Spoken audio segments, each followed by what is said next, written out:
Bueno, Juan Fernando, ¿cómo te fue con la tarea?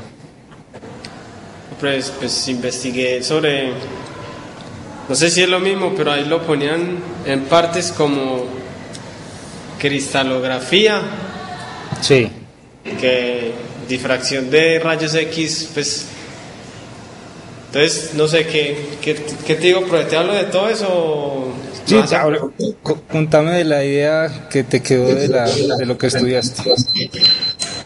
Pues eso se basa pues como en el principio de difracción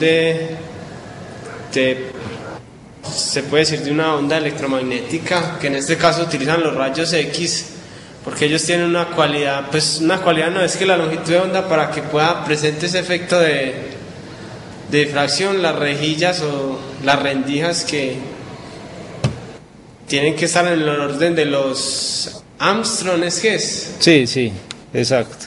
Y precisamente esas como las distancias que hay entre separaciones interatómicas. Ajá. Entonces ya uno basándose en eso, en la relación que hay entre el ángulo que se presenta pues de difracción, como en difracción se presentan como una distribución de intensidades así. Exacto. Entonces dependiendo de ese ángulo se puede estudiar la estructura de esas partículas, de los cristales, esas estructuras cristalinas formadas por esos átomos, profe. Exacto, eso es como la idea principal. Ya digamos la estructura cristalina hace el papel de la rejilla que nosotros veíamos en física 3, en física de ondas. Ajá. Entonces esa rejilla, ya el papel de esa rejilla la hace la estructura cristalina, que como bien lo dijiste, sus elementos están espaciados del orden de Armstrong, y entonces para que exista la difracción, entonces la onda incidente sobre ese compuesto debe tener la longitud de onda, digamos, aproximadamente a ese mismo valor. Entonces en ese caso es donde entran a desempeñar un papel importante los rayos X, ¿cierto? Sí.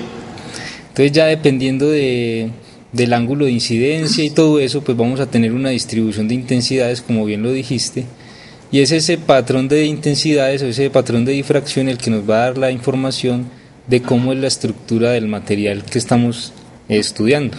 Ajá. Entonces ahí es muy importante esa parte experimental, porque mira que se asocian muchos conceptos de la física. No solo lo que estamos viendo de estado sólido, sino que también conceptos de física de ondas. Por eso es tan importante esta parte de este curso, porque recoge todas las ideas que has ido aprendiendo en los cursos de física anteriores, y en todas estas aplicaciones vas a tener entonces que aplicar muchos de los conceptos, no solo los que aprendiste acá, sino muchos de los que has aprendido anteriormente. Entonces este es un caso particular y muy importante, porque si estamos interesados en estudiar la estructura del estado sólido, pues entonces necesitamos un sistema para saber qué estructura se está formando. Y como eso es microscópico, entonces necesitamos digamos, algo que nos diga indirectamente qué estructura hay. Y para eso entonces está la difracción de rayos X. También, aparte de la difracción de rayos X, también se utiliza difracción de neutrones, es otra técnica para hallar la estructura cristalina. Entonces todas estas técnicas dan información de cuál es la estructura que vos estás estudiando.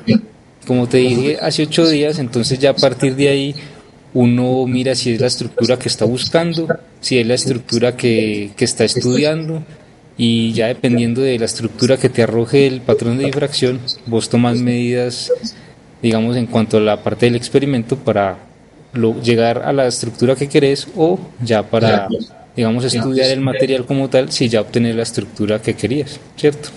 Sí. Bien, muy bien. ¿Y cómo te fue con lo del enlace? El del hidrógeno, enlace de hidrógeno, es el mismo puente de hidrógeno, profe. Sí. Pero ese se presenta, pues, entre un átomo de hidrógeno enlazado covalente, con enlace covalente con un átomo ¿cómo es que es? Negativamente, electrostáticamente negativo, es que es electronegativo. Ajá. Y otro átomo Pues, o sea, está el átomo de hidrógeno enlazado de forma covalente, de manera covalente con el átomo electronegativo. Exacto. Y si están enlazados covalentemente, quiere decir que están haciendo ¿qué? Están compartiendo un electrón. Exacto, están compartiendo un electrón. Es porque Exacto. no podemos, Ajá. creo que el hidrógeno solo tiene uno siempre, ¿no? O hay veces gana más, profe, no. No. Siempre tiene uno. Tiene un electrón. Y puede tener, ya digamos, cuando hablamos de puede variar el número nuclear, que ya son protones o neutrones. ¿Cierto? Pueden variar el número de neutrones, pero el electrón orbitando alrededor de ese núcleo en el hidrógeno es un electrón, ¿cierto? O sea, por eso es que dan los iones, pues, ion positivo, no hay ion negativo, sí. Sí, si hay un ion negativo que tiene que ver cuando un átomo tiene un exceso de electrones. Pero pues de hidrógeno. No, de hidrógeno, en ese caso no podría tener un exceso de electrones como tal, ¿cierto? O sea, solo hay iones positivos. Sí, ya te quedaría simplemente, si vos sacas el electrón del hidrógeno, que te quedaría el núcleo solo, ¿cierto? Te quedaría una partícula alfa, digamos, que es lo que se llama el núcleo del átomo de hidrógeno. Entonces, claro, en este caso, como el hidrógeno tiene un electrón, puede compartirlo y formar un enlace covalente con otro tipo de elemento. Ajá. Pero y ese tipo de enlace, pues, el de hidrógeno se presenta a una fuerza dipolo-dipolo. Uh-huh. Entonces, pues, es como una fuerza, es como un enlace, no sé, ¿cómo es que se llama? De Van der Waals. Van der Waals, pues, exacto. Dipolo, ¿no? Sí, el enlace de Van der Waals, recordemos que es el más débil de todos. Ajá. Y tiene una interacción, digamos, dipolo-dipolo. Exacto, como la que tiene este enlace tipo hidrógeno. Entonces, o sea, la interacción de los otros enlaces es electrostática, mientras que en esta parte de los enlaces, que son enlaces más débiles, son interacciones dipolo-dipolo. Pero entonces este podría estar como ahí entre el de Van der Waals y el de covalente, o no, pues porque es más fuerte, pero más débil a la vez que el covalente. Exacto, es más fuerte que el de Van der Waals, pero más débil que el covalente, por supuesto. Entonces, por eso no se da tanto como los otros dos enlaces, que son, digamos, los que marcan la pauta a la hora de que se forme una molécula o un sólido, que son los enlaces iónicos y covalentes, ¿cierto? Sí. Que también son los que van a marcar, digamos, las características físicas del material, como su dureza, su capacidad de conducir la energía o la electricidad, o incluso la energía térmica. Entonces son esos enlaces, digamos, los que nos van a dar esa información. Entonces, muy bien, Juan Fernando, la investigación. Vamos a seguir con la parte de estudiar la estructura cristalina, pero ya vamos a hacer un énfasis especial en la parte de la energía. ¿Qué pasa con la energía cuando ya consideramos un sólido, que es un arreglo de moléculas o átomos? ¿Qué pasa con esos niveles de energía que teníamos antes para un átomo aislado? Vamos a ver qué pasa y vamos a ver cómo modelamos ese sólido como tal, cómo modelamos la función de onda que me va a describir ese sólido o el electrón que se mueve en ese sólido, y vamos a partir de ahí a clasificar los materiales de acuerdo a sus propiedades, es decir, vamos a clasificarlos como conductores, aislantes o semiconductores, y a partir de ahí de los semiconductores vamos a introducirnos en una parte de la aplicación que vamos a ver dentro de 8 días, ya la parte aplicativa de lo que es la parte de semiconductores. Y hablando de eso, entonces podríamos empezar a definir algunos temas para la investigación o la exposición que vas a hacer el trabajo. Una pregunta sobre la difracción pues... Sí, decime. Pero ahí los átomos, ¿cómo se toman o qué? pues eso se tomaría como, no sé, como partículas, todo eso, que como que eso ocupara... Cuando estás haciendo el experimento de difracción, Sí, entonces recordá que lo que hay ahí es una estructura cristalina en 3 dimensiones, ¿cierto? sí, Bien, entonces esa estructura, imagínate que tiene una estructura cúbica, supongamos. ajá, Entonces vos sobre esa estructura cúbica puedes trazar varios planos que pasen por varios vértices del cubo.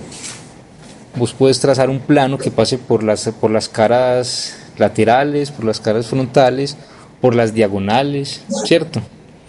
Entonces acordate que la difracción se da cuando llegas a un plano de incidencia y ahí están entonces ese conjunto de iones o de átomos que están formando ese sólido, y es a partir entonces de esos planos donde vos obtenés un patrón de difracción. Es decir, van a haber ondas que interfieren a partir de que incidan sobre ese plano y se recombinen para hacer interferencia constructiva o destructiva.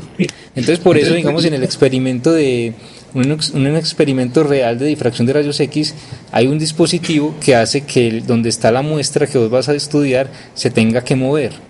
Se mueve en círculos, ¿para qué? Para que vos puedas barrer todos esos planos. sí. Entonces, a partir de todos esos planos, vos obtenés ya un patrón de difracción. Lo que pasa es que en los esquemas del libro dibujan los iones como una cadenita, ¿cierto? Una cadenita o en 2 dimensiones, pero en este caso tenemos ya una estructura cristalina en 3 dimensiones que vamos a diferenciar por planos. Entonces ya... ¿Cómo? Yo como siempre, pues no sé, como que me parece que los átomos tienen más espacio vacío que... No. Lo que pasa es que ahí hay que pensar que con qué interactúa la onda de rayos X que llega, ¿cierto? Entonces esa onda puede interactuar con los electrones que rodean al átomo, ¿sí? Con los electrones y con los iones como tal. Pero lo importante es decir, existe una distancia pequeña entre pares de iones o entre los elementos que hay ahí. Entonces lo que tenés ahí es como una rendijita donde va a sufrir la onda que llega difracción como tal, ¿cierto? Ahora, es difícil pensar en que uno tenga esa distancia bien estipulada pensando que los átomos son bolas, ¿cierto? Como uno los puede dibujar ver dibujados en un libro como 2 bolitas, y entonces claro, vos tenés razón en decir, bueno, pero es que un átomo no es una bolita y yo no puedo marcar la distancia entre esas 2 cosas así tan fácil, ¿cierto? Pero lo que sí sabemos es que si una onda electromagnética con una longitud de onda específica ingresa a una región donde hay un espacio de dimensiones parecidas a la longitud de onda que ella trae, la onda va a sufrir difracción como tal, ¿cierto? Entonces es ahí donde siempre se habla de una distancia interatómica del orden de los Armstrong, pero decir dónde comienza y dónde termina, pues ya es un poco más difícil, ¿cierto? Porque tendríamos que hablar de distancias internucleares y todo eso. Pero lo importante es reconocer la interacción como tal, es decir, la onda llega e interactúa con esa estructura y ya a partir del plano de incidencia, que es donde estamos, digamos, analizando la interferencia, ese plano de incidencia va a hacer que una parte de la onda se refleje. Y entonces, como hay muchos planos, cada vez que entra la onda se va reflejada sobre muchos planos, es decir, que van a haber muchas ondas reflejadas y esas ondas reflejadas van a interferir o constructiva o destructivamente. Y a partir de allí entonces vamos a obtener el patrón de difracción y el patrón de intensidades, ¿cierto? Sí. Entonces es eso, es digamos pensar en cómo interactúa la onda con el sistema cristalino como tal. Bien. Sí. Entonces, como te estaba diciendo, vamos a empezar a estudiar esta parte. Te iba a proponer entonces algún tema, no sé si has pensado en alguno, de pronto podrías pensar en exponer sobre los diodos emisores y absorbentes de la luz y celdas solares. puede ser un tema. Otro tema puede ser el transistor de unión, la superconductividad o los láseres. No sé cuál tema te llame más la atención o si quieres buscar uno por aparte. Los puedes publicar pues, o mandármelos. ¿En la plataforma? Sí. Claro, Pues, claro. están como los transistores de unión, Sí, pero también los otros están buenos. Estos están buenos. sí. También está el de celdas solares. Entonces ya veremos, me dirás cuál, pero con tiempo para que puedas empezar a prepararlo, ¿cierto? Sí, yo le digo, ya, yo creo que el lunes. Listo. Entonces la idea es esa, tener esa parte, digamos, lista para ya, digamos, a finales de noviembre, que estaremos haciendo también la evaluación. ¿Las aquí o allá? ¿Cómo? Aquí por la videoconferencia o allá de pronto. ¿Vos vas a venir al laboratorio o algo? Pues sí, supuestamente es que a finales de noviembre, el último sábado de noviembre, creo. Ah, pues ese sábado podríamos hacer la exposición acá mucho más cómodo. Sí, yo creo. Me parece mejor. Ajá. Entonces dejemos esa fecha como fecha de la exposición y ya nos quedaría faltando simplemente el examen final. Sí. Pues el examen de esta parte. Ajá. Bien. Entonces vamos a empezar, Juan Fernando. Espérame un momentico.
Vamos a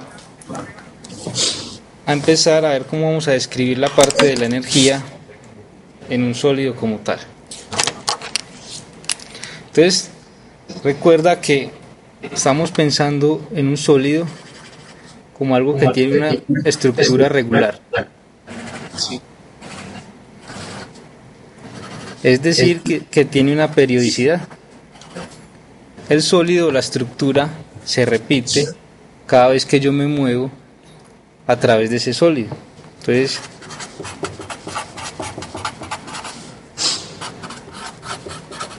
una estructura regular, y vamos a hablar entonces de una simetría, en este caso una simetría espacial. Bien, entonces, pensando en eso, podríamos nosotros pensar, si nosotros tenemos esta estructura cristalina y estos son iones y alrededor de ellos hay electrones y digamos que esto está enlazado de alguna manera por los distintos enlaces que hemos estudiado, iónico, covalente o los demás, entonces nosotros podríamos pensar en cómo estudiar el comportamiento de uno de esos electrones, más que todos los electrones de la banda más externa. Entonces, ¿cómo estudiamos nosotros las partículas subatómicas siempre? ¿Con qué ecuación? Con la de Schrödinger. Exacto, con la ecuación de Schrödinger.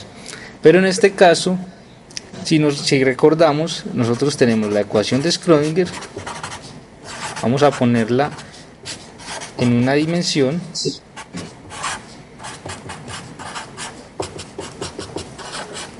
la ecuación de Schrödinger que habíamos visto antes, y sabemos de lo que estudiamos para el segundo examen, que una de las cosas importantes en la ecuación de Schrödinger es el potencial o la energía potencial, ¿cierto? Sí.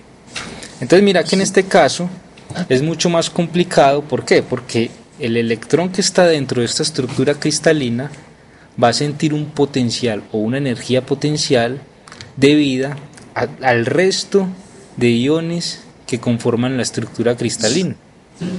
Sí. Entonces modelar matemáticamente ese potencial es un poco más complicado. Lo que se piensa en primera instancia es aprovechar la regularidad o la simetría espacial de esa estructura cristalina y proponer entonces un potencial que cumpla con una condición de simetría. Es decir, pensar un potencial que al yo desplazarme en la dirección X, una distancia D, me arroje el mismo valor que como si estuviera en X solamente. Es decir, yo me ubico en X más D y siento el mismo potencial que siento cuando estoy en X. Esto es una condición de simetría. Entonces lo que estamos pensando es, si tenemos una simetría en la estructura cristalina, entonces vamos a imponer una simetría en el comportamiento de la energía potencial. Bien, entonces en este caso escribiríamos la ecuación de Schrödinger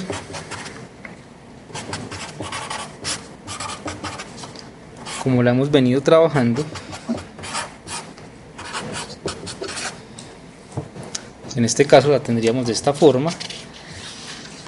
Y si estamos utilizando entonces un potencial periódico, la solución a esta ecuación de Schrödinger que me da la función de onda como tal debe tener entonces las mismas propiedades de simetría.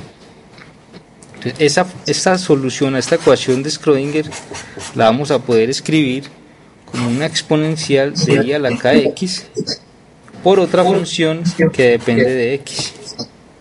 En este caso, esta función que tenemos acá, que depende de x, va a tener la propiedad que tiene el potencial, es decir, la propiedad de simetría traslacional o de simetría espacial. Entonces, esta función u de x va a ser igual a u de x más d. Y de esta manera se piensa cómo modelar el comportamiento dinámico de un electrón en una estructura cristalina a partir de una función de onda, porque recuerda que la función de onda, a partir de la función de onda es que nosotros sacamos toda la información acerca de ese electrón. Podemos calcular la probabilidad de que se encuentre en un lugar en un instante determinado, ¿cierto? También podemos, a partir de la ecuación de Schrödinger y teniendo la función de onda, calcular la energía. Entonces, teniendo la función de onda, podemos obtener un montón de características de ese electrón. Entonces, en este caso, lo que estamos pensando es imponer las condiciones de simetría traslacional que tiene la estructura cristalina. En ese caso, vamos a describir la función de onda de ese electrón de esta manera. Cuando tenemos la función de onda del electrón escrita de esta manera, entonces estamos hablando del teorema de Bloch.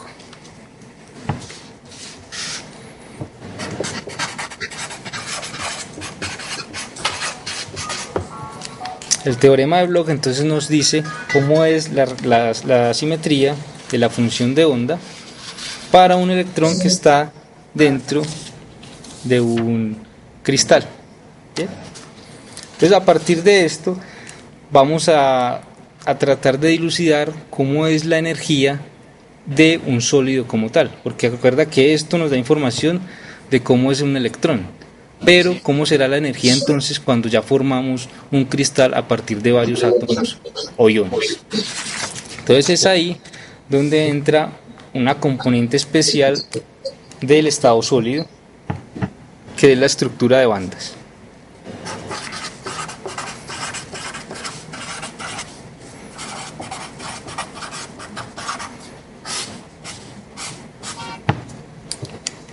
Entonces, ¿qué teníamos antes? Teníamos un átomo con cierta carga nuclear y electrones que están orbitando alrededor de él. ¿Cierto? Cuando queríamos analizar la energía de este átomo, ¿qué obteníamos cuánticamente? Que esa energía estaba cuantizada y teníamos entonces diferentes niveles de energía. Sí. Simplemente la energía estaba cuantizada. Muy bien, ahora ¿Qué pasa entonces? ¿Qué pasa cuando tenemos un cristal?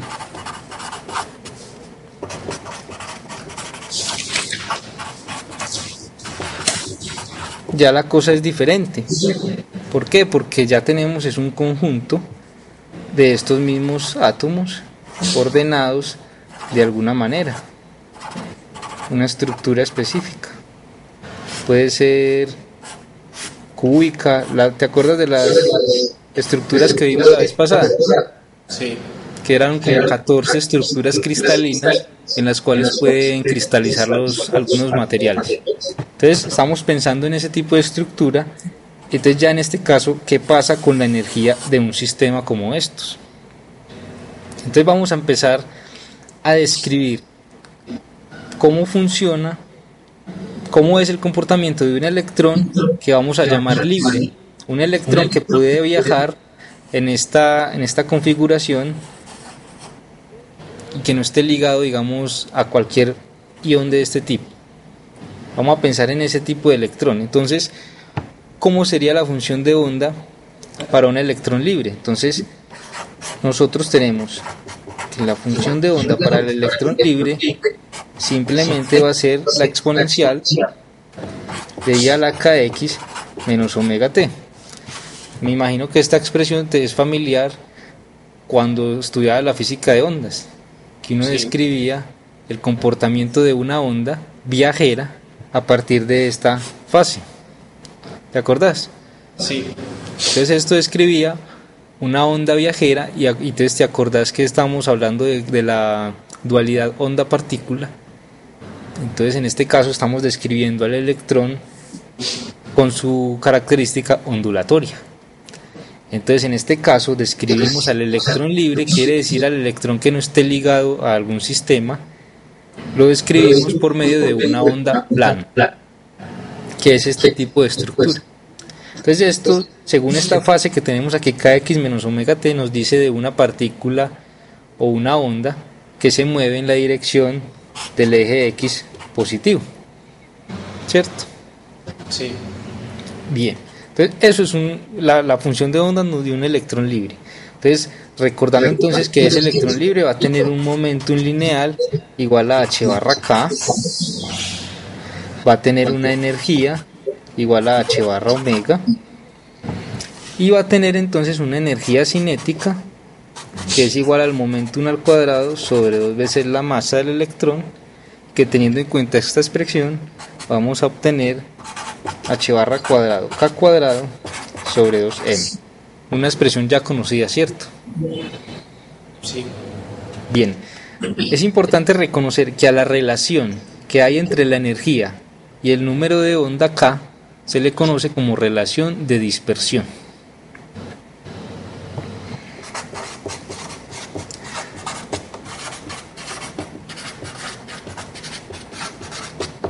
Y esto va a representar algo importante a la hora de estudiar la energía en un sólido.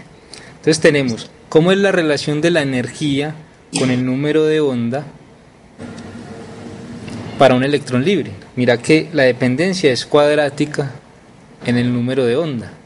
Es decir, que si yo graficara la energía versus el número de onda, ¿qué gráfica sería?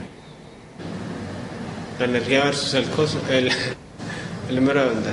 Exacto, la energía versus Parábola. una parábola. Entonces, si yo quisiera representar la energía de un electrón libre, entonces simplemente tendría en este eje el número de onda que está asociado al momentum lineal y la energía, y acá entonces tendría una parábola. Es decir, que a medida que yo me muevo acá en K, voy a tener un valor para la energía. Importante notar acá que no hay ninguna restricción sobre los valores de K, ni de la energía. Es decir, si yo escojo un K específico, voy a tener un valor de la energía. Siempre, para este caso de electrón libre. Bien. Sí. Entonces ahora vamos a considerar la misma estructura cristalina y vamos a considerar su separación. Vamos a decir que su separación entre elementos es A. Bien. Entonces aquí entra en juego el hecho de que vamos a obtener algunos patrones de difracción o no, dependiendo de qué, de si la longitud de onda de una onda incidente es aproximada ¿a qué? A este valor, sí, a este valor de la distancia interatómica entre los elementos.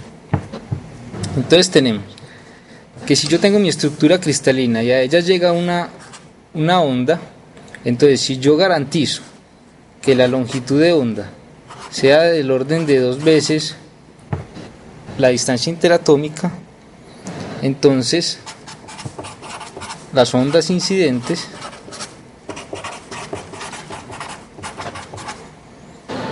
se reflejan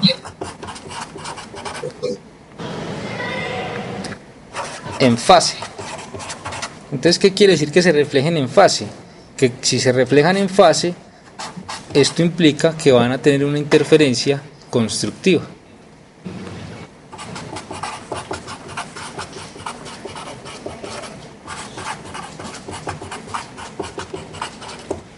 ¿Te acuerdas de física de ondas?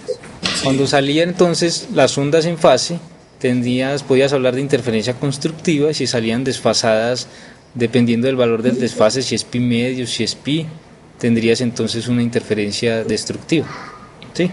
Entonces en este caso lo que tenemos es una estructura cristalina que tiene una distancia interatómica y vamos a ver qué pasa con una onda que está incidiendo sobre ella. Entonces, como ya sabemos, va a existir una parte de la onda que se va a reflejar y esas ondas reflejadas, como son un montón, van a formar un patrón de interferencia específico. Entonces, ¿cómo sería ese patrón? Recordando la parte de física de ondas, tendríamos un patrón de interferencia de este tipo, más o menos, ¿sí? Sí. Esta sería como la intensidad y este podría ser, se clasifica como el ángulo o como un número entero m, un contador de mínimos y máximos. Entonces, ¿qué pasa? Como tenemos muchos planos, muchas, digamos, rejillas, cuando tenemos una estructura cristalina, entonces tenemos muchas ondas reflejadas.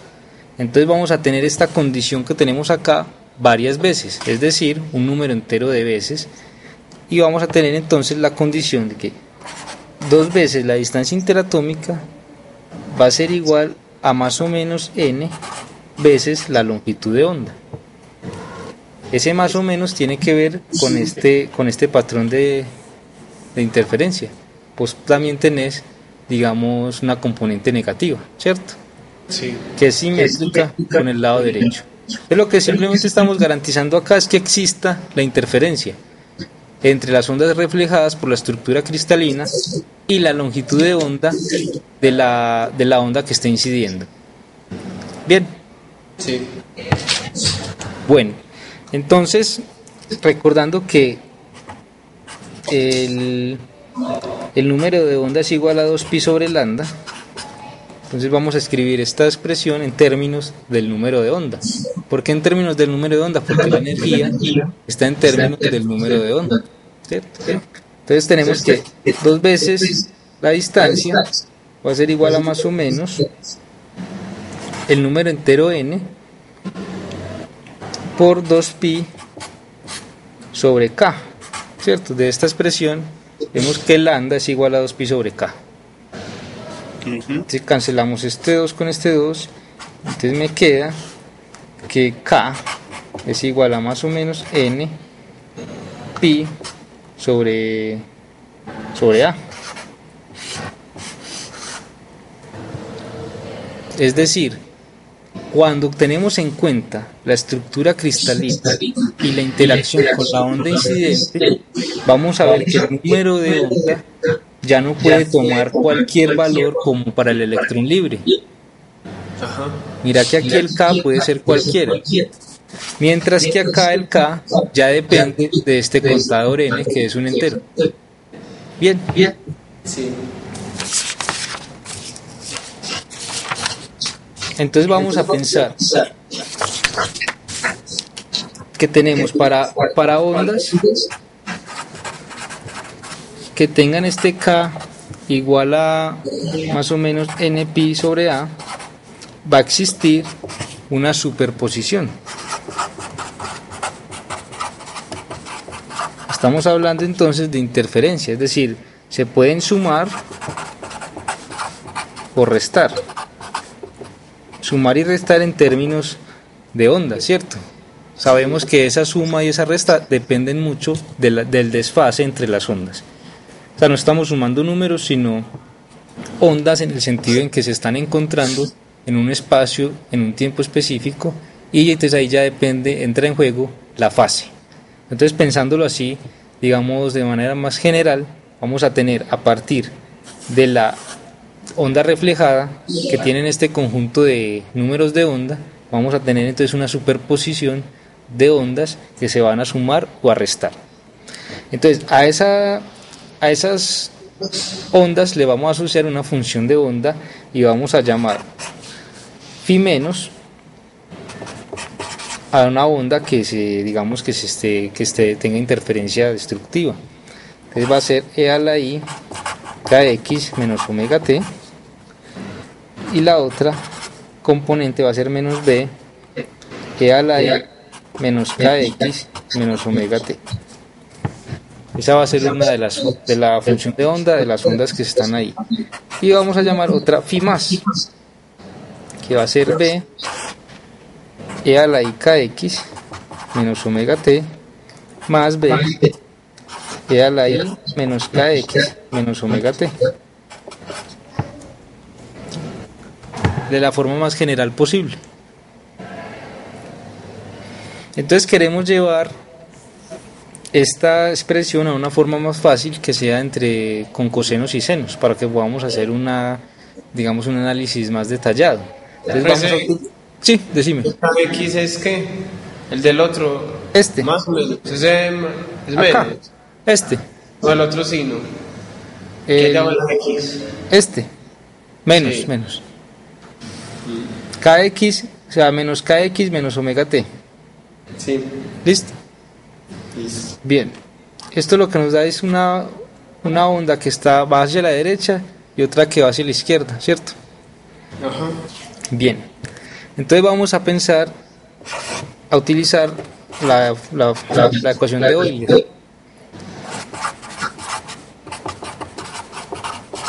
¿Recordás esta ecuación? ¿Cómo se dice? Ecuación de Euler. Es por... O de Euler.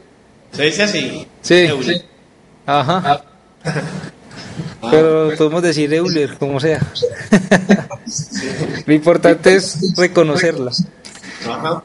Bueno, entonces vamos a utilizar esta expresión para, digamos, de alguna manera escribir las funciones que estamos estudiando de una manera más amable.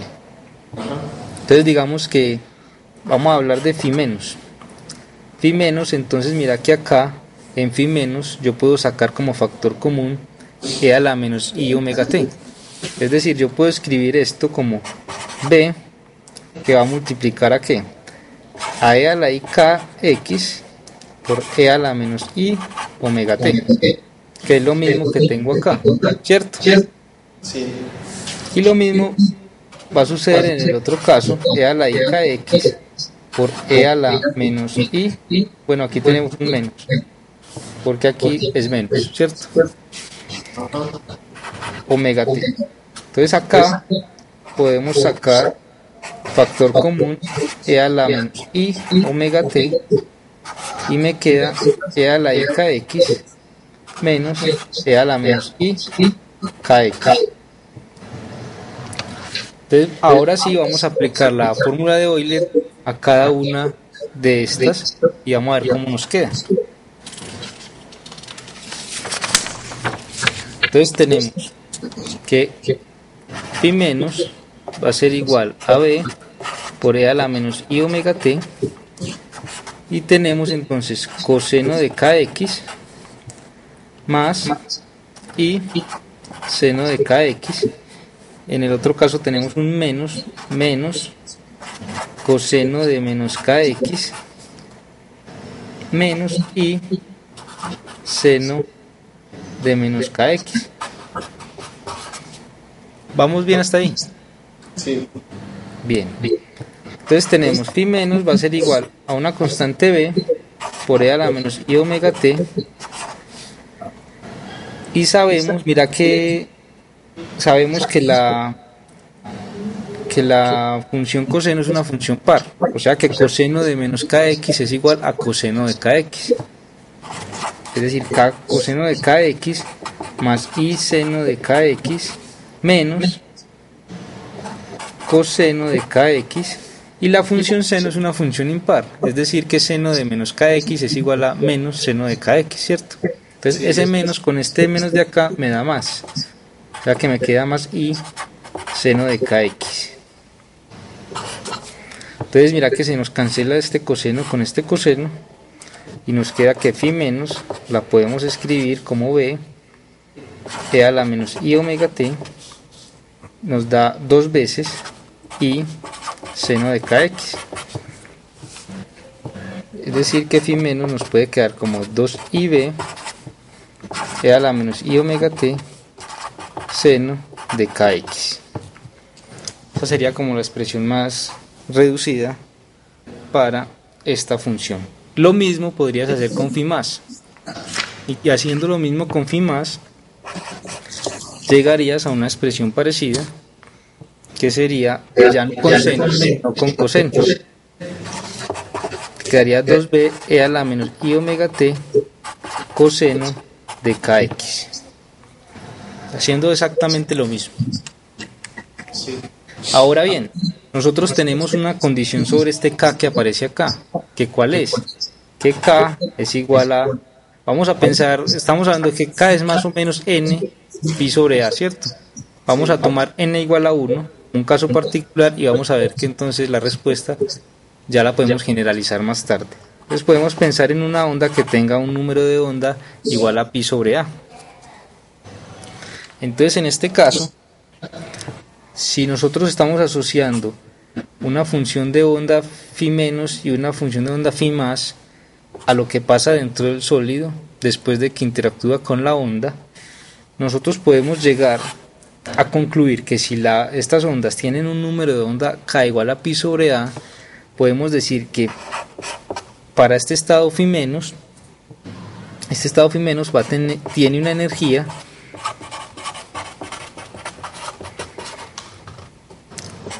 ligeramente superior. ¿Superior a quién? Al electrón libre.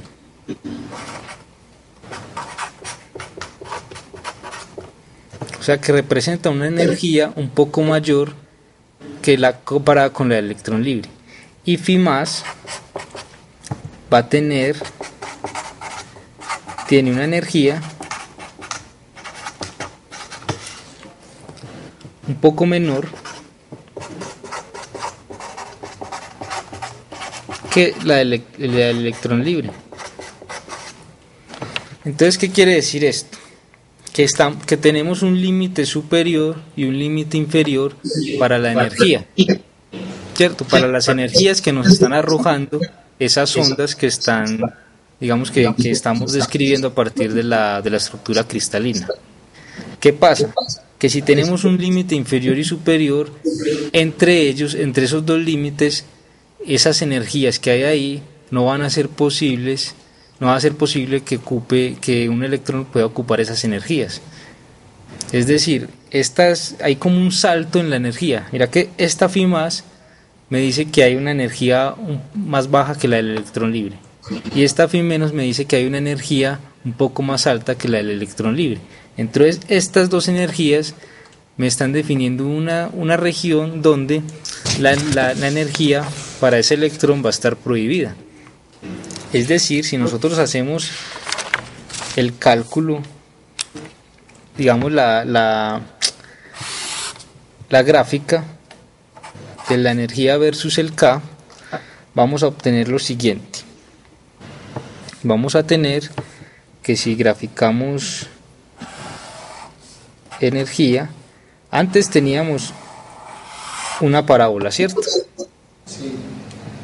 Pero acá, cuando nosotros llegamos a un K que es igual a pi sobre a, y acá es simétrico, menos pi sobre A.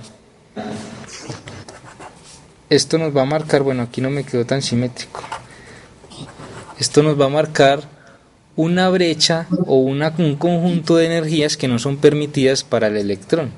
Es decir, que de acá hasta por acá más o menos, donde tengamos en la otra parte de la estructura, esta energía, esta brecha de energía es una energía prohibida.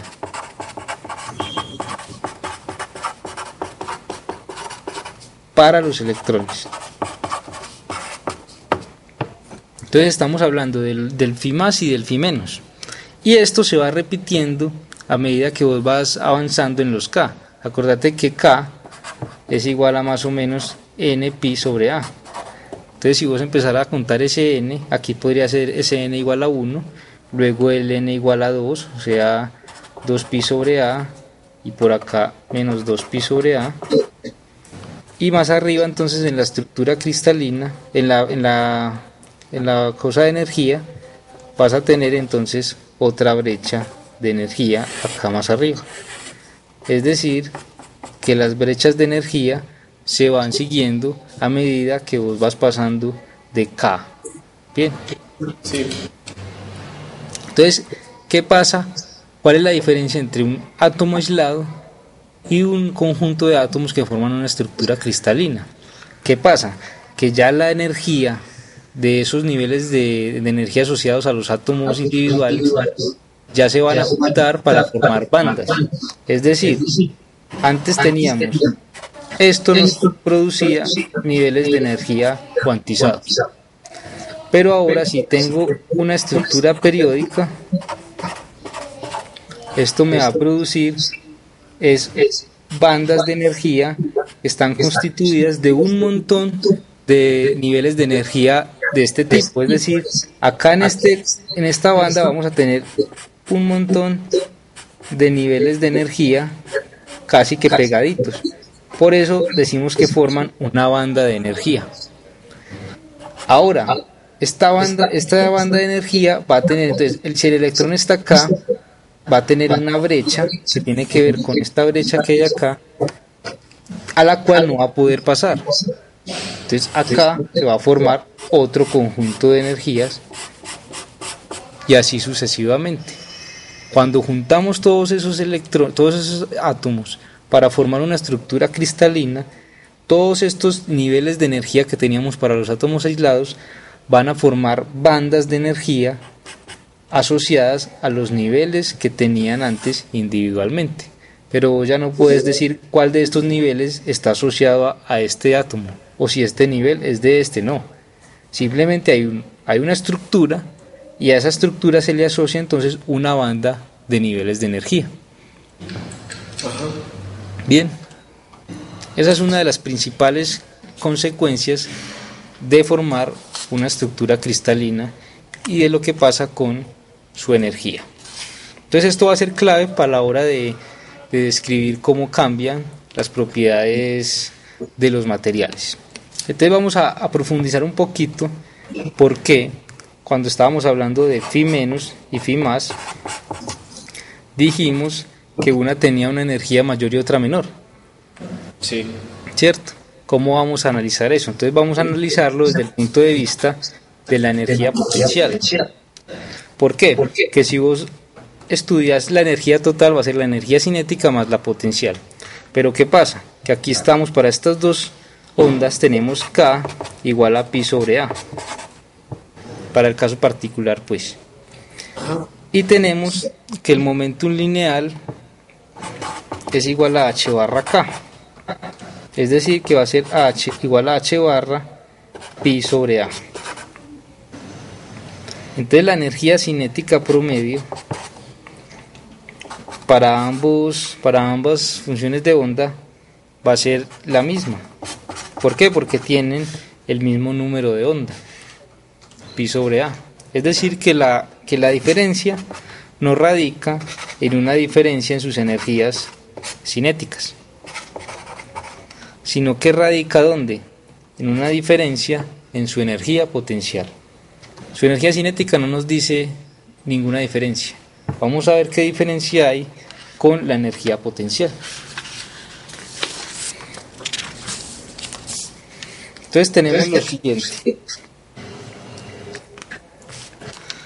Nosotros para la energía libre, para la función, para el electrón libre, tenemos la función de onda libre, que es igual a E a la I kx menos omega t. Entonces yo quiero ver cuál es la probabilidad de que el electrón libre esté en una región específica, ¿cierto? Sí. ¿Cómo hallo yo esa probabilidad? La integral de... La integral, profe, no. La integral del... Del intervalo sobre el intervalo. exacto, es decir, ¿cierto? Sí, al cuadrado. Exacto, es decir, esto es igual a phi de x conjugado por phi de x, ¿cierto? A esto que tengo aquí nosotros le habíamos llamado la densidad de probabilidad. Sí. Entonces vamos a trabajar con la densidad de probabilidad y vamos a hallarla para cada una de estas ondas. Vamos a hallarlo primero para la onda que me describe un electrón libre. Entonces sería phi del electrón libre conjugada por la phi del electrón libre. Entonces ¿eso qué me daría? Me daría a e a la i kx menos omega t conjugado por a e a la i kx menos omega t. Entonces, esto conjugado, ¿cuánto me da? Entonces tengo que es a, este conjugado va a ser e a la menos i kx menos omega t, que multiplica a e a la i kx menos omega t. Entonces, si tenemos ahí un producto, este y este, ¿cuánto nos va a dar? La base se suman los exponentes. Exacto, entonces ¿cuánto me da? Daría 0. Daría 0, daría e a la 0, ¿cierto? Sí, pues sea la 0.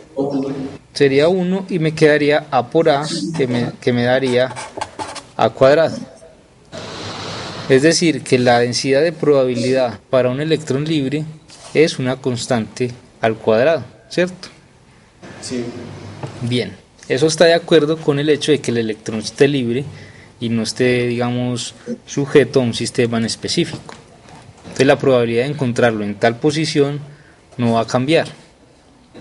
Pero ¿qué pasa ya cuando vamos al sólido como tal? ¿Qué pasa con phi menos o phi más? Es decir, por ejemplo, ¿qué pasa con el caso de phi más conjugado por phi más? En este caso, ¿qué quedaría? Que yo tengo, según lo que hallamos ahorita, que esto es 2 veces de e a la menos i omega t por el coseno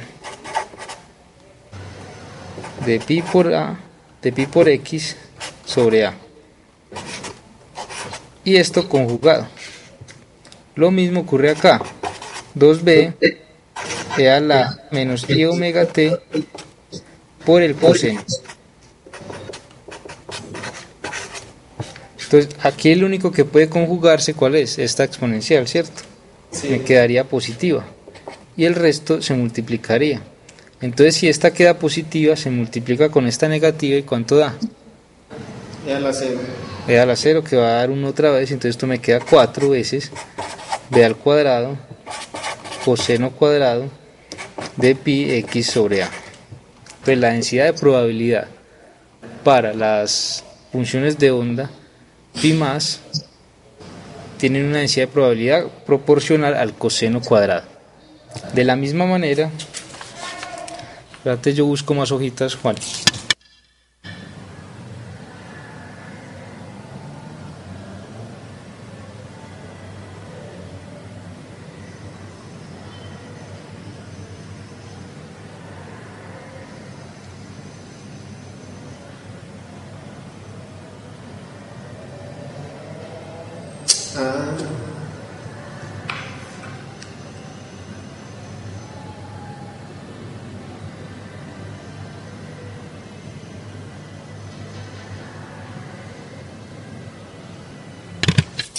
De la misma manera vas a obtener lo mismo para phi menos conjugado y phi menos, pero este caso va a ser 4 veces b cuadrado por por seno cuadrado de kx sobre a, perdón, de pi x sobre a, haciendo lo mismo, la conjugada y todo eso.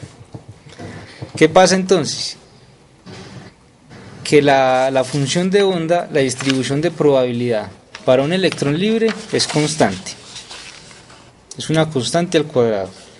Sí. Para una función de onda que estamos hablando de que viaje a la derecha o izquierda, va a depender de coseno cuadrado, mientras que la otra va a depender de seno cuadrado.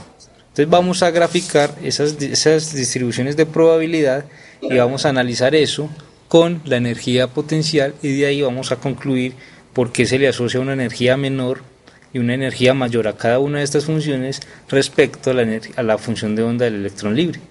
Entonces, si nosotros graficamos estas densidades de probabilidad que hallamos acá, nosotros tenemos que para un electrón libre es constante, ¿cierto? Ajá.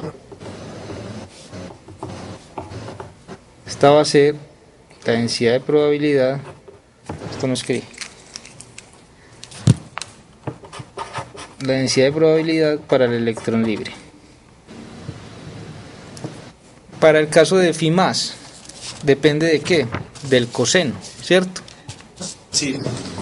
Depende del coseno, entonces vamos del coseno cuadrado, y la otra depende del seno cuadrado.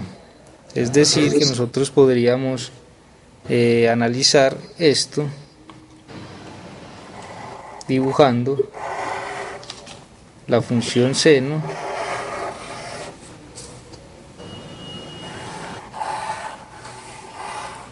en este caso. Esta sería ¿cuál? La función, si analizas este eje que tenemos acá, esta sería ¿cuál función? Coseno cuadrado, ¿cierto? Sí. Entonces esta estaría asociada a phi más, mientras que la otra va a ser la función seno, que esa sí sería, digamos que podría empezar por acá,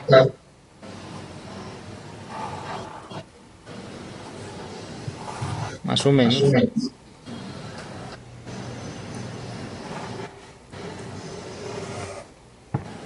y esa verde estaría asociada a phi menos al cuadrado.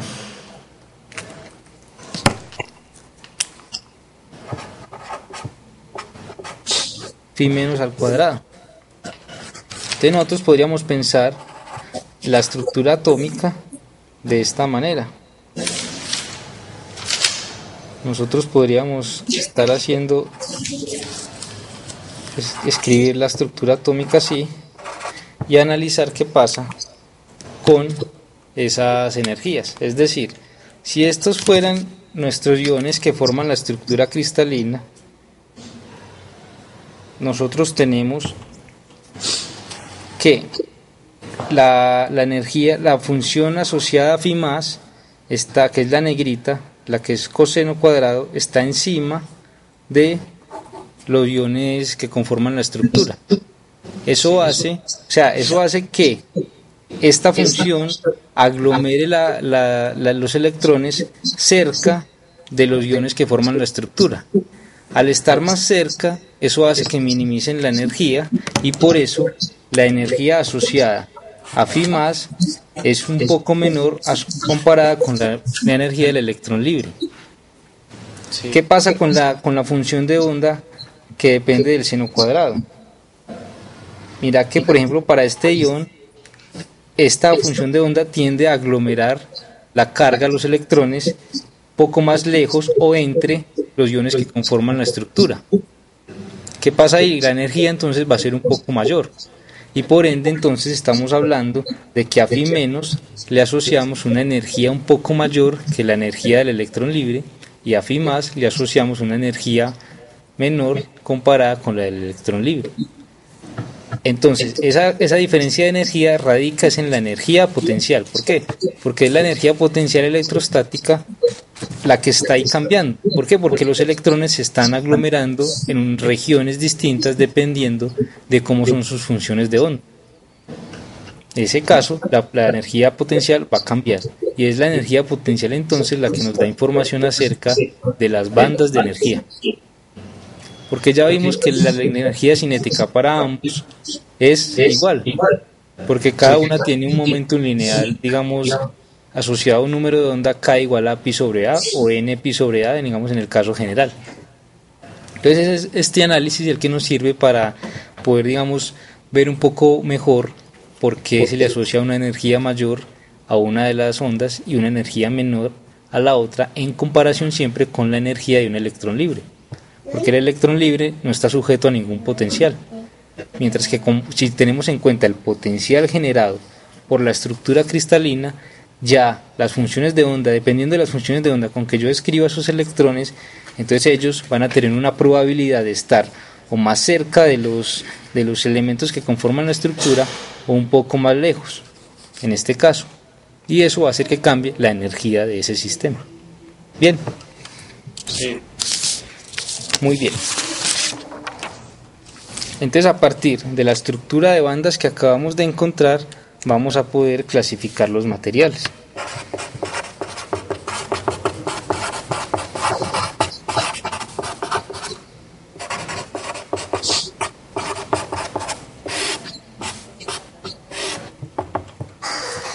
Entonces tenemos, en un eje vamos a tener la energía, y acá vamos a tener una banda y acá arriba la otra. Entonces, nosotros vamos a hablar de un material conductor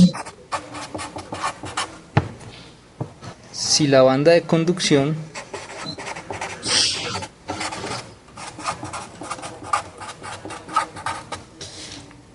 está semillena.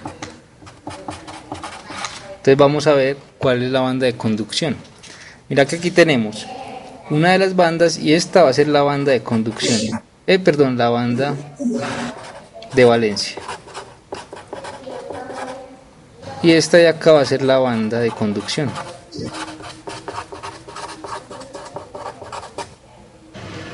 Mientras que este espacio que tenemos ahí entre la mitad va a ser el gap o la brecha de energía prohibida.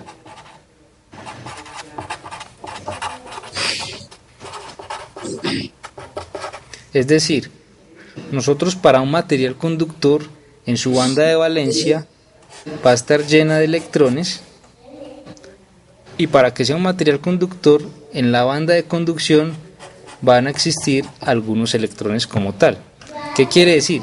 Que al esta banda no estar llena totalmente, al interactuar ese material con una fuente de energía, estos electrones que están acá van a poder ser móviles, se van a poder mover en esta banda de energía, en este rango de energías, y eso puede garantizar la conductividad eléctrica o térmica si el material es conductor. En este caso el material es conductor, tiene electrones en la banda de valencia, hay un gap de energía, es decir, una brecha de energía prohibida, y hay un conjunto de electrones que están en la banda de conducción que no está llena. Es decir, que permite que estos electrones de acá puedan moverse en la estructura. Eso nos garantiza un material conductor. Pero hay otro tipo de material que es el aislante. ¿Qué pasará entonces con el aislante? En ese caso tenemos la energía, tenemos la banda de valencia,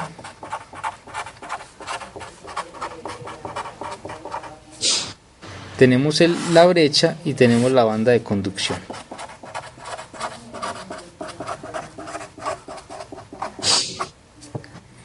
Entonces, ¿qué pasa? A esta brecha de energía se le conoce como gap. Gap de energía. Entonces, para un aislante, un material aislante, va a ser aquel que tiene toda su banda de valencia llena y no tiene ningún electrón en la banda de conducción. ¿Qué quiere decir esto? Uno podría pensar, bueno, estos electrones que están acá podrían pasar a la banda de conducción, pero un material es aislante cuando es muy difícil o se necesita mucha energía para que un electrón de la banda de valencia que está llena salte esta brecha de energía, porque esto es digamos como un lago que tiene que saltar ese electrón para poder llegar acá. Si esto es muy grande, entonces él no va a tener la energía suficiente para poder llegar acá, y si no es capaz de llegar acá, entonces el material no va a tener propiedades digamos de conducción electrónica. ¿Por qué? Porque no hay electrones libres. Esto acá está lleno. Esto es como un bus, ¿cierto? En hora pico.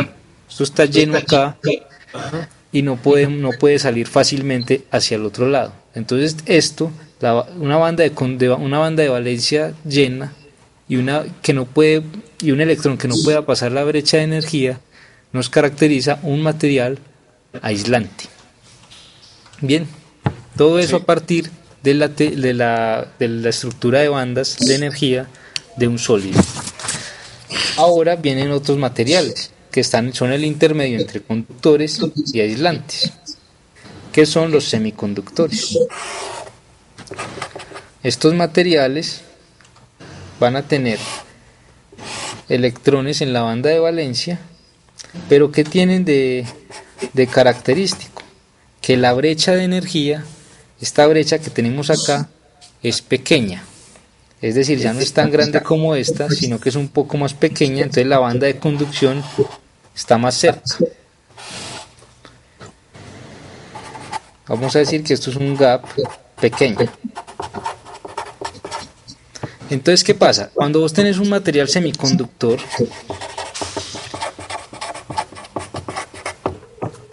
a una temperatura dada, él puede tener propiedades de material aislante.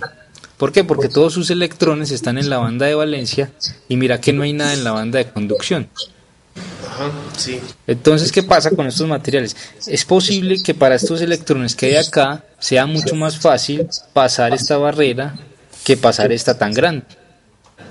Entonces, si vos le das energía a estos electrones, digamos térmicamente por ejemplo, ¿qué pasa? Este electrón que está acá puede ganar la suficiente energía para ir de acá hasta acá, pero eso se da a una temperatura específica. Por eso esta propiedad por eso se les llama semiconductores, porque no son de naturaleza conductora como tal, sino que necesita unas condiciones para que ese material se vuelva conductor, y una de esas es que los electrones tengan que ganar alguna energía para poder pasar a la banda de conducción, y una vez que estén en la banda de conducción, ahí sí el material se va a volver conductor o va a tener, digamos, propiedades de un conductor. ¿Por qué? Porque ya hay electrones en esta banda y esta banda está casi que vacía, en este caso. Entonces estos electrones van a poder tener un conjunto de energías, las que quieran en esta banda, y eso hace que los electrones entonces puedan conducir la electricidad o digamos en el caso de la energía térmica. Bien, eso es el caso, digamos, de los semiconductores. Y los caracteriza entonces un gap pequeño de energía, una brecha de energía pequeña, en comparación con el aislante, que tiene un gap de energía muy grande y los electrones no alcanzan a tener una energía suficiente para ir de la banda de valencia a la banda de conducción. ¿Está clara esa parte? Sí. Todo eso debido a que ya cuando formamos el sólido como tal, ya las energías no se organizan en niveles como un átomo, sino que forman bandas de energía. Recuerda que esto está aquí formado por un conjunto de subniveles atómicos muy próximos y que por eso decimos que es una banda. Pero los niveles de energía siguen siendo discretos y cuantizados. ¿Bien? Sí. Perfecto. Muy bien, entonces vamos a seguir analizando un poquito más esta parte de los semiconductores, porque ellos tienen ciertas características específicas. Por ejemplo, nosotros hablamos de un tipo de portador de carga hasta el momento, que es el electrón. El electrón es la partícula que transporta, que tiene una carga específica, y cuando hablamos de una corriente y todo eso, entonces hablamos de un portador de carga que va a ser el electrón como tal. Pero vamos a analizar qué pasa cuando un electrón pasa de la banda de valencia a la banda de conducción. Entonces nosotros tenemos la energía y tenemos la banda de valencia con un conjunto de electrones como tal. Entonces, si estamos hablando de un semiconductor, tiene una brecha de energía prohibida pequeña, y aquí está la banda de conducción como tal. Entonces, digamos que el electrón gana la suficiente energía, este electrón gana la suficiente energía para ir de acá a acá. Que lo que pasa cuando él parte de acá y llega acá, él deja acá un espacio vacío, ¿cierto? Un lugar. Ese lugar va a ser ocupado por un electrón que esté en la banda de valencia misma, es decir, este huequito dice, yo me vengo para acá. Entonces, así a su vez, este que viene hasta acá deja un hueco acá, un espacio, y así sucesivamente. Y eso pasa con muchos electrones que están saltando a la banda de conducción. Entonces este deja un espacio, y entonces este viene a ocuparlo y van dejando espacios hacia abajo, ¿cierto? A ese tipo de fenómeno, entonces decimos que cuando un electrón parte a la banda de conducción, vamos a tener un hueco. Pero ese hueco es decir que hay ausencia de un electrón. Y mira que ese hueco, cuando vos tenés en cuenta muchos de los electrones de valencia, es decir, cuando ve este huequito acá, se viene para acá, y entonces y deja un hueco acá, entonces es como si este hueco viajara para acá. Y así sucesivamente, si otro por acá, digamos en la misma banda, ve este hueco, viene para acá y deja un hueco acá, entonces es como si este hueco siguiera este camino. Entonces, mientras vos ves que los electrones van hacia la banda de conducción, estás como que entre comillas viendo que existen espacios vacíos que dejan los electrones que viajan en esta dirección. A eso se les llama huecos, y se estudia como si esos huecos fueran otro tipo de portadores de carga, pero carga positiva. ¿Por qué? Porque mira que van en dirección contraria a la dirección en que viajan los electrones. Entonces un hueco es como un portador de carga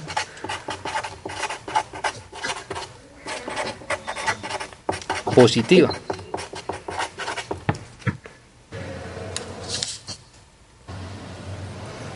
Entonces digamos que en el caso de un cristal puro, un cristal que solo esté constituido de un elemento,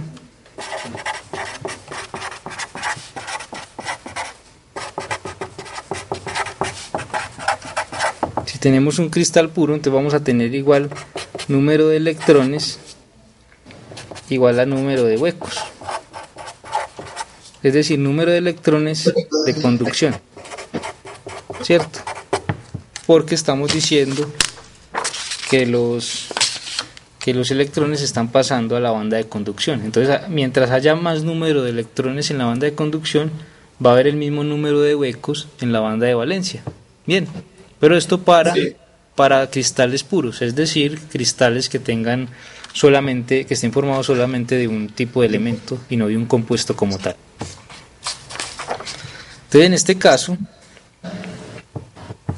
cuando ocurre esta relación, estamos hablando de un semiconductor intrínseco.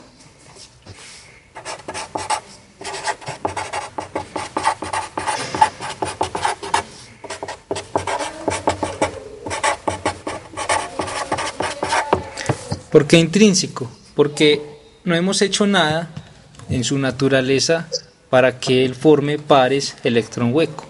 Él solito los está formando, y entonces ahí se da el transporte de electrones y de huecos.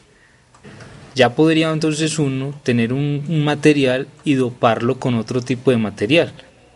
Entonces ya cuando uno dopa el material con otro, ya tienes un semiconductor extrínseco. Entonces, al dopar el material, vos podés, si dopas el material, es decir, que introducís un ion de otro elemento en esa estructura cristalina, lo introducís, entonces vos estás buscando que se creen huecos para mejorar la movilidad electrónica.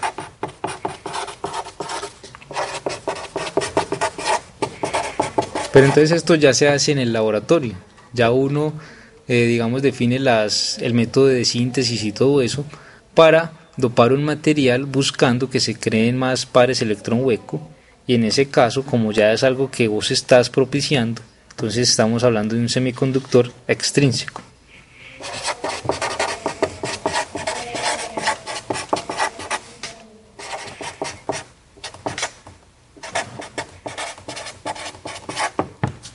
Cierto, que ha sido, digamos, alterado desde fuera. Esa es, digamos, la parte de lo que es hueco. ¿Queda alguna duda ahí?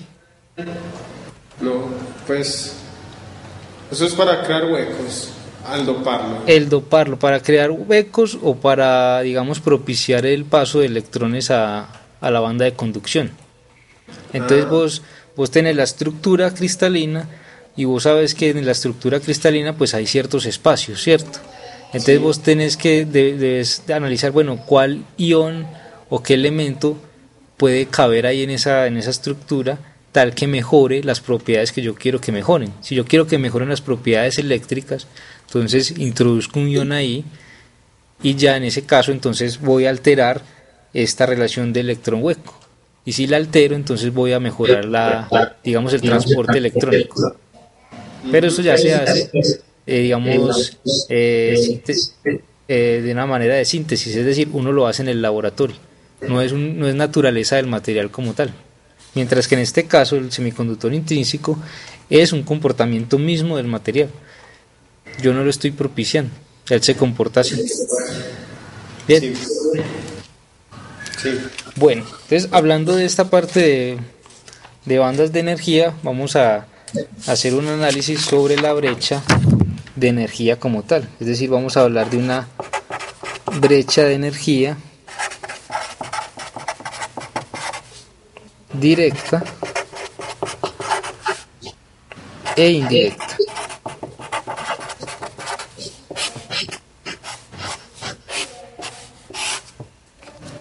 ¿Qué pasa entonces si nosotros hacemos una gráfica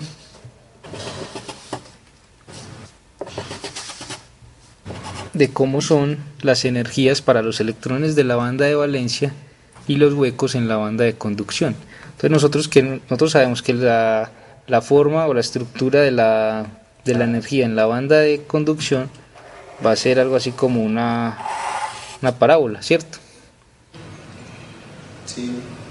Y abajo, como los huecos viajan en esta dirección, esto va a ser la energía, y aquí estamos hablando de un K específico. Acá estamos parados en un K específico. Entonces, como los huecos ya es como una carga positiva, entonces la forma de su energía va a ser, digamos, contraria a la de los electrones, ¿cierto? Estamos hablando de acá de electrones y acá tendremos entonces un conjunto de huecos. Sí. Bien, entonces acá abajo los huecos son los que están viajando, digamos, entre comillas, viajando, y son los que, digamos, generan un cambio en la energía. Y acá lo que tenemos es la energía de los electrones que llegan a la banda de conducción. Y esto va a ser la brecha de energía que vamos a llamar delta D. Bien, este es el conjunto de energías prohibidas para los electrones, es decir, un electrón no va a estar aquí nunca.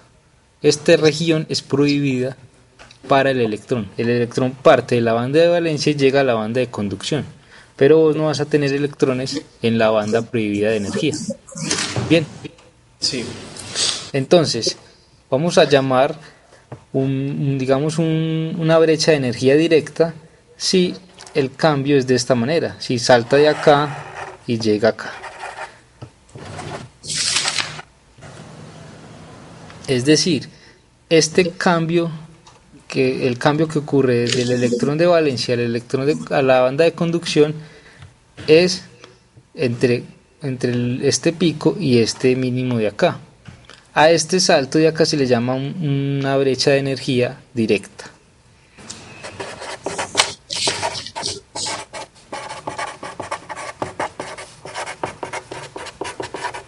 ¿Y qué características tiene un material cuyos electrones de la banda de valencia van a la banda de conducción mediante un paso de una brecha directa? Tiene varias propiedades físicas. Una de ellas es que la transición del electrón de la banda de valencia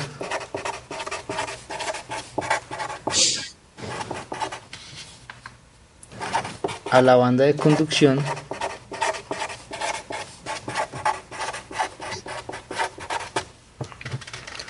solo requiere transferencia de energía.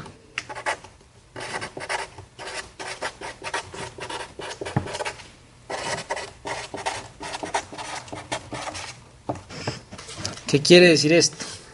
Que mira que para que este electrón vaya de esta banda de valencia a esta banda de conducción, solo necesita que le transfieran un conjunto particular de energía para que él vaya de esta banda a esta. ¿Por qué? Porque mira que no está cambiando el número de onda. Mira que cuando estamos graficando esta gráfica que tenemos acá, nosotros tenemos para un K específico un valor de la energía. Entonces mira que acá estamos sobre un K específico, y si el electrón va de acá hasta acá, su K, es decir, su momento lineal, no está cambiando. Es decir, que no hay transferencia de momento lineal, solo hay transferencia de energía cuando se pasa de la banda de valencia a la banda de conducción por medio de un gap directo, o sea, de una brecha de energía directa. Solo hay transferencia de energía. El K, es decir, el momento lineal, porque P es igual a H barra K. Si yo hablo que K es el mismo, entonces el momento lineal es el mismo. Sí. Bien, esa es una de las particularidades del gap directo. ¿Qué otra particularidad tenemos? Un fotón.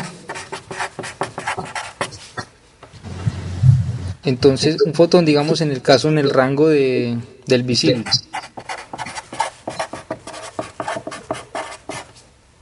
En el rango visible puede producir la transición. ¿Qué quiere decir esto?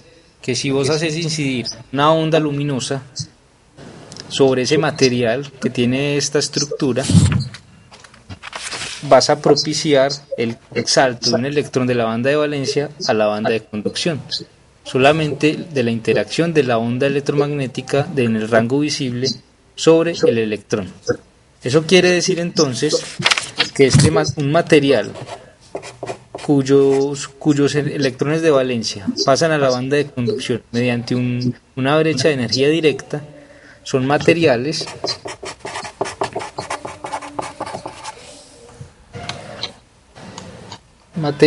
que responden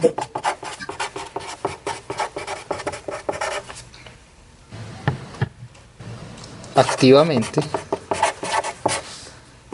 a la interacción con la luz.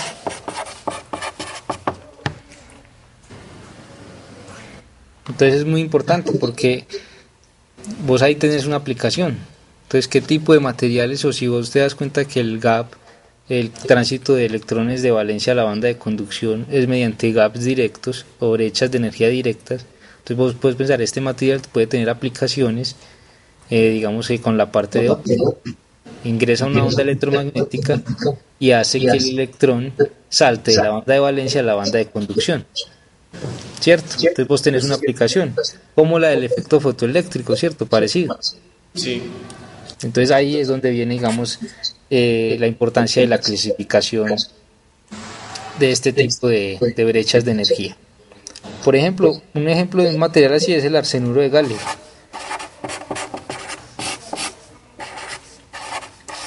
que este material es muy utilizado en la tecnología de celdas solares y todo eso, ¿cierto?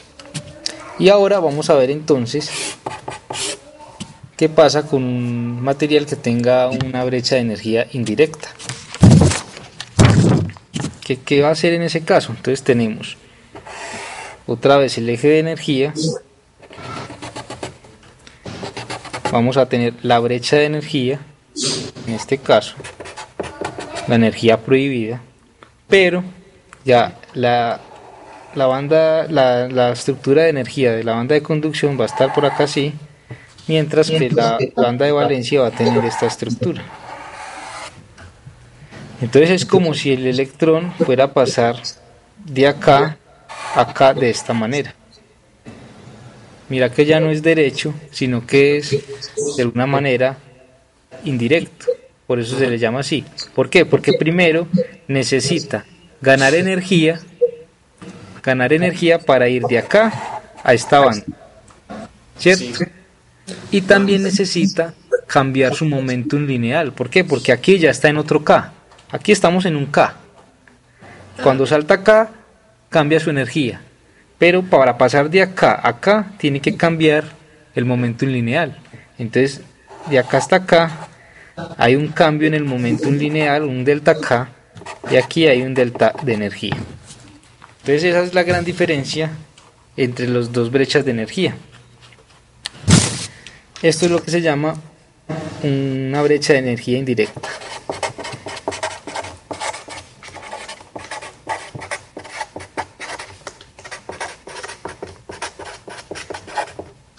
¿Qué propiedades tiene un material que tenga este tipo de estructura? Entonces, como vimos, el número de onda, y es decir, entonces su momentum lineal, es diferente en ambas bandas. Cambia el momentum lineal. La transición, en este caso, de la banda de valencia a la banda de conducción, requiere transferencia de momento.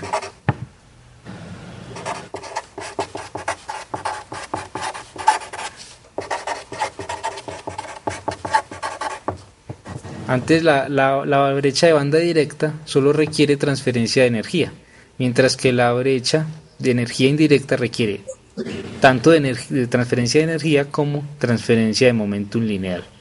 Bien. Sí. En este caso, la luz no puede producir la transición.